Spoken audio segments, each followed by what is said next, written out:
Shalom, giving all praises, honor, and glory to our power Yahweh, Bahashim Yahushua, Bahashim Rachakurash, the honors to the apostles, the bishops, and the elders of Great Millstone. Peace and blessings to the whole elect of the tabernacles of David, scattered throughout the four corners of the earth, wherever you may be. Wherever you may be, to you I say Shalom and Shalom. All right, we're going to get to something really super quick. But I grabbed something from one of the articles that I was reading just to pull it up, all right, to give a little extra edification there on the side, or like a helpful hints and info. So I grabbed and copied biometric data, and I went and added on define. So so there's a demanding question, however you want to put it. All right, define biometric data. So we're going to read this real quick. All right, Lord, will you edify? So here's a breakdown of biometric data, its characteristics and its uses, drawing from authoritative sources. So it says biometric data, definition and characteristics. Biometric data is a type of personal information used to uniquely identify an individual. It involves measurable human characteristics used for identification and access control. All right, so photographs, all right, health charts and stuff like that.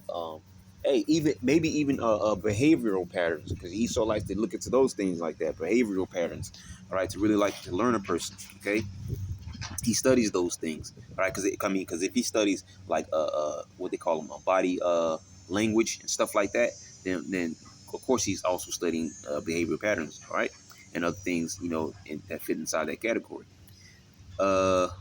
It involves measurable human characteristics used for identification and access control. These characteristics, often called modalities, include fingerprints. You see, fingerprints. All right, iris patterns, which is scanning your eye and stuff like that. Like we always mention the iris orb scanner. Okay, facial features. Yep, that's one of the key things there. And voice patterns, right? And you tie all these things in together, and you got what? Identity, but more importantly, a digital identity of any individual, right? Biometric, which is why he wants the chip, right? So he can identify everybody, okay? And also along with that is to take away paper currency, because he can't track every paper dollar or whatever your paper currency is, okay? So if it all goes digital, he has track, and access to that, because he controls it. It goes through him, all right?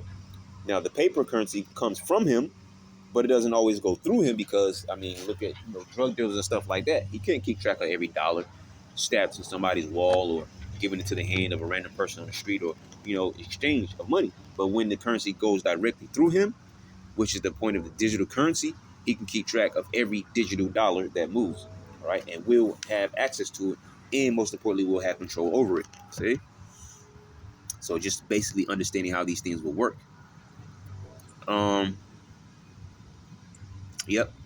It says biometric data is often collected as part of a digital identity verification process. Biometric data is defined as personal data resulting from specific technical processing relating to the physical, physiological, or there you go. You see, I mentioned that, right? Behavioral characteristics. There you go. You see, of a natural person, which allow or confirm the unique identification of that natural person, such as facial images or dactyloscopic. Don't know what that means. Data or fingerprints. So I guess that's the scientific word for fingerprints, I'm guessing. Anyways, the Scottish Biometrics Commissioner Act of 2020 defines biometric data as information about an individual's physical, biological, physiological, and this is the same thing that Dr. Evil said. All right, your biological. Okay, don't get mad at me. All right, that's what he said. All right, and the individual's physical, biological, physiological, or behavioral characteristics, which is capable of being used on its own or in combination with other information, whether or not biometric data, to establish the identity, light it up, of an individual. See? That's all it's about. Surveillance, which leads them to total control. Biometric data is typically captured, stored, and processed in the format of data templates, okay, also known as biometric templates, which are sets of stored biometric features. These templates are created by converting a biometric sample into a binary representation, which is then converted into the template, also known as a biometric feature vector, all right, which is I was about to speak about, not exactly vector, but I was about to say that they're going to treat you like an art program, right? For those of us that may be with something like a Adobe, Illustrator and things of that nature, all right, or CS6 and all those different programs, they're taking you and categorizing you to pull up a digital identity of you, okay? So they treat you like a damn art program, okay? But this is the devil. He doesn't care, okay? He just cares about achieving his goal, all right? So it says uses of biometric data. Biometric data is used for both authentication and identification purposes, which both of those are key. Identification, one for one, just to know who you are. All right. And so, in order for us to identify you, we're going to chip you up. And then authentication, in order for you to access certain things that the normal society used to have, which is no longer now because everything is to a digital age, where able for you to access certain things and do certain things and blah blah blah blah. All right, you're going to need to be authorized. All right, you're going to need to be identified. All right, so you can access these things. So if you don't have a chip, all right, then you can't do it. Authentication proves that you are who you say you are. See, well, that's what they want to know. All right, we don't care about Wu Fangxin, okay, way over there in southern China. Okay, I don't care. But Esau wants to know about Wu Fangxin. He wants to know who Wu Fangxin is, what he does, where he shops at, how many people does he have in his household, how big is his family, all right, and everything else. What does he eat? What does he like to eat? Or what is his favorite food? Oh, he likes fried sushi. Okay.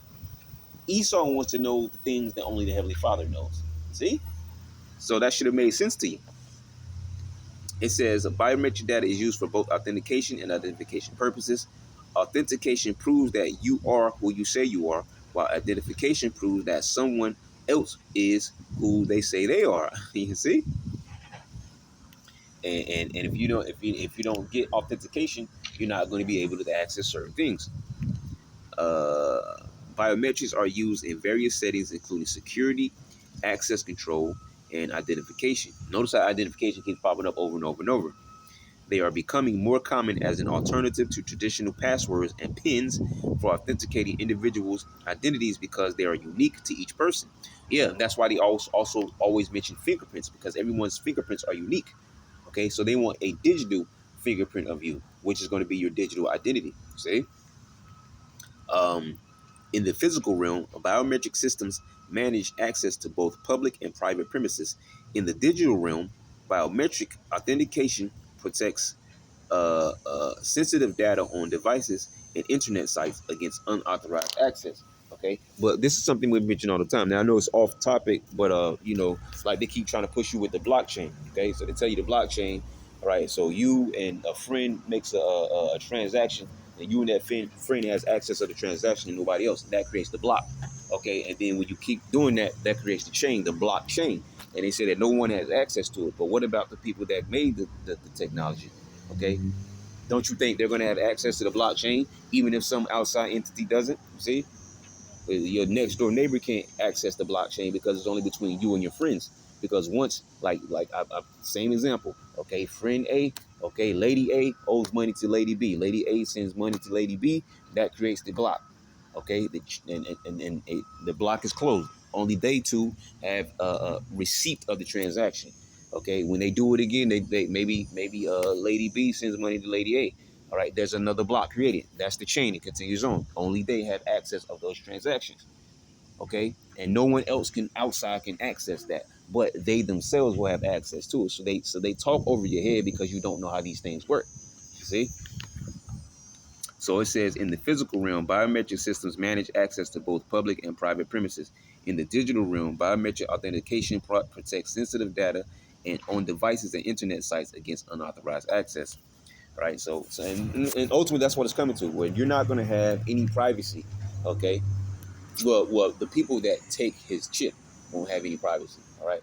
Because we ain't listening. All right, to this nonsense. All right. We're paying attention to what's going on right now, while everybody else is just walking blind. All right, not knowing what this man is planning for you right in your face while you're carrying on with your everyday life. Okay, biometric streamlines identification processes such as quicker immigration and boarding procedures at airports using face recognition technology. Police enforcement organizations use biometric information to quickly and accurately identify individuals. Biometrics is essential to patient identification in healthcare. See, because they're also going to transition this to healthcare, right? If you don't have their device, you won't be able to get medical assistance, right? Ensuring that medical data is correctly matched to the right patient. The banking industry leverages biometric data to ensure safe transactions, right? It says biometric technology has become a standard in consumer electronics, with smartphones and tablets utilizing fingerprint and face recognition technologies for user verification. And they're going to transform those things: your smartphone, your laptop, your computer, or your tablets and pads and stuff like that. They're going to transition that to the person itself by having what?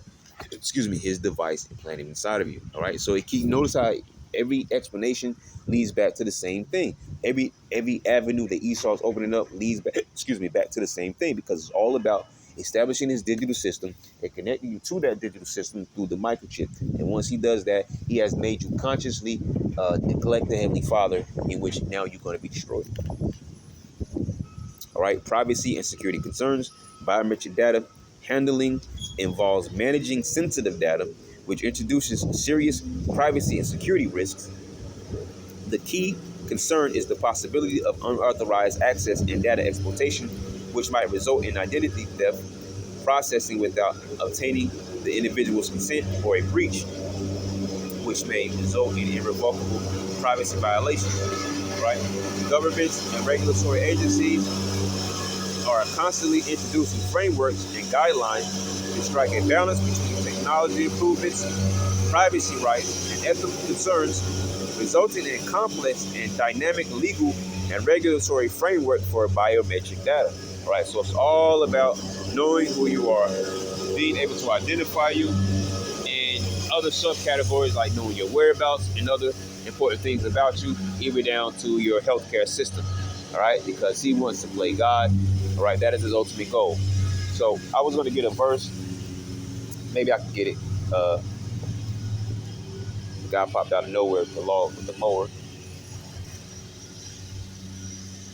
Actually, I can get two since I'm thinking about it now. Isaiah 14. All right.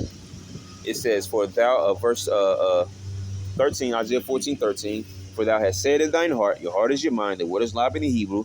I will ascend into heaven. I will exalt my throne above the stars of God." All right. That's the pride of Esau. Okay. It says, "I will sit also upon the mount of the congregation in the sides of the north." And this is what is in his mind: "I will ascend above the heights of the clouds. I will be like the Most High." All right, which that links us up with. We'll close it out from here. 2 Thessalonians chapter 2, verse 4. "Who opposeth and exalteth himself above all that is called the highest, or that is worshipped, so that he as the highest, sitting in the temple of the highest, showing himself that he is God the highest." And this is what he's trying to prove to himself and prove to the earth. And the Lord is going to smite him very sorely when that time comes. So Lord willing, you will edify to next thing. Yahshua, I want to say shalom.